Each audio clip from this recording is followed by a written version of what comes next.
Welcome to another session on the TSI platform. TSI meaning the Shepherd's Institute, and I'm Percy Sarju, presenting on the subject of search for meaning. And this is part one of a series of 3. So, when we say search for meaning, what actually do we mean? We mean this desire to understand exactly why you are here on earth. What are you called to do? Who are you? And this desire to leave a legacy for those that follow.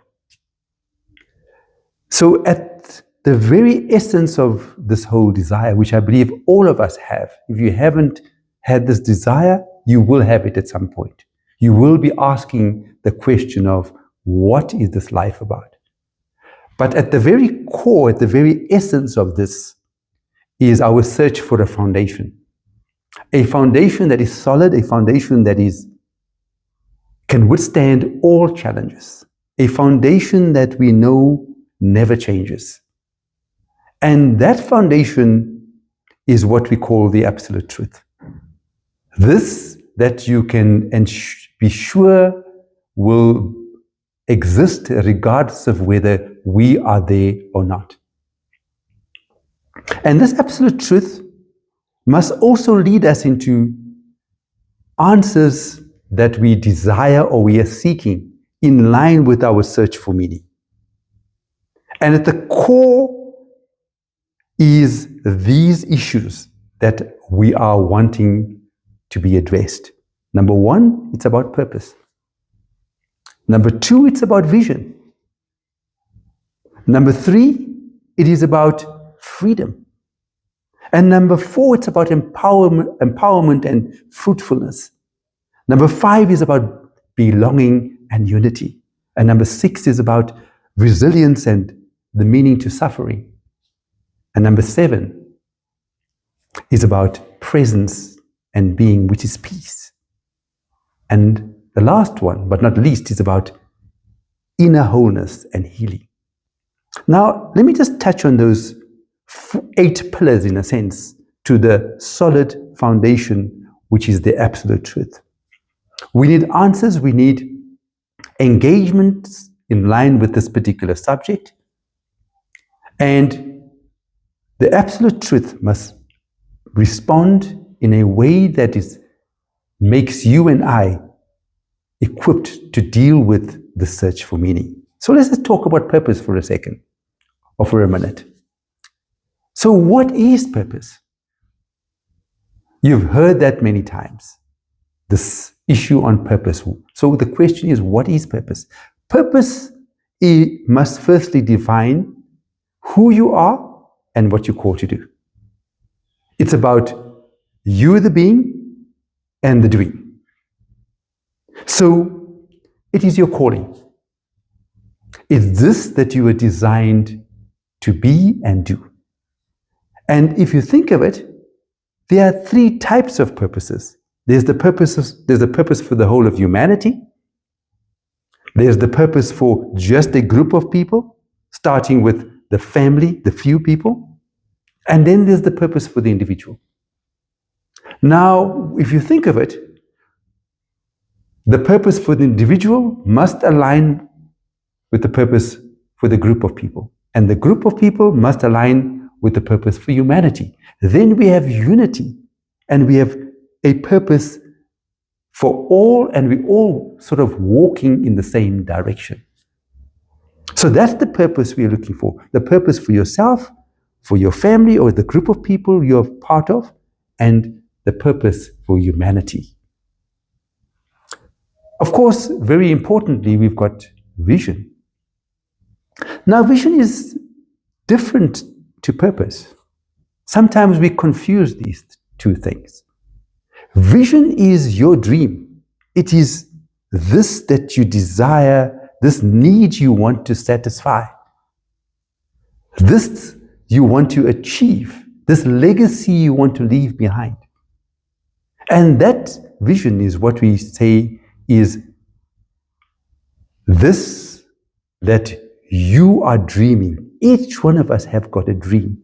Each one of us want to leave a legacy. Yet too many of us go to the grave with that dying with us, never lived out. So at the core is who we are, what we're called to do, because that defines identity. And of course, vision is about what do you want to achieve?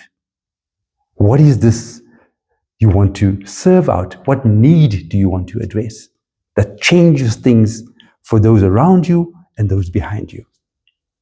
Of course, thirdly is a very important question, freedom. We all are looking for freedom, but we're not looking for a freedom that gives the next person freedom and impedes your freedom. It must be a freedom that ensures everybody is set free, but are working as one, in line with a common vision, in line with a common goal, in line with common purpose.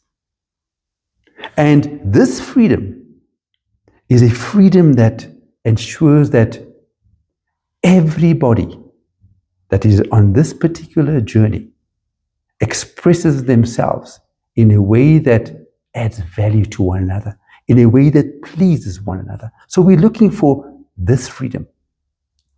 Many wars and many issues have been fought for freedom, for the desire for freedom. And the absolute truth must answer the question of freedom. Now, fourthly, each of us are looking for empowerment. How do we get empowered? And being fruitful. Now, if you look at it from that perspective, we're looking at who empowers us, how do they empower us, and how are we called to be fruitful? Because each of us want to bear fruit. We want to make sure we are useful. We want to make sure we are producing. And of course, with fruitfulness must come multiplication. There must be growth all the time. There must be a movement, because if you're just standing still, it means people are passing you by. You're getting left behind. Of course, extremely important as well is that we're all looking for belonging. We're looking for unity. We're looking for relationships, in other words. At the core of who we are is that we are relational people. We're wanting to relate. We're wanting to relate to other people. We're wanting other people to journey with us as we journey with them. In both our time of fruitfulness and joy, and in our time of pain and suffering, where we can be there for one another. That's what makes life meaningful.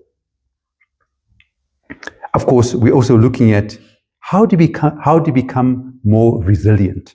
How do we actually ensure that our suffering, through which we all go through, has meaning to it?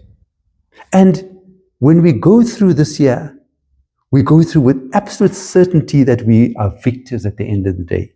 That whatever suffering we're going through, we go through it with an absolute joy, knowing that the end result is a positive one. An end result will be something that builds and never destroys. We've got another aspect, which is we call presence and being, and that is peace.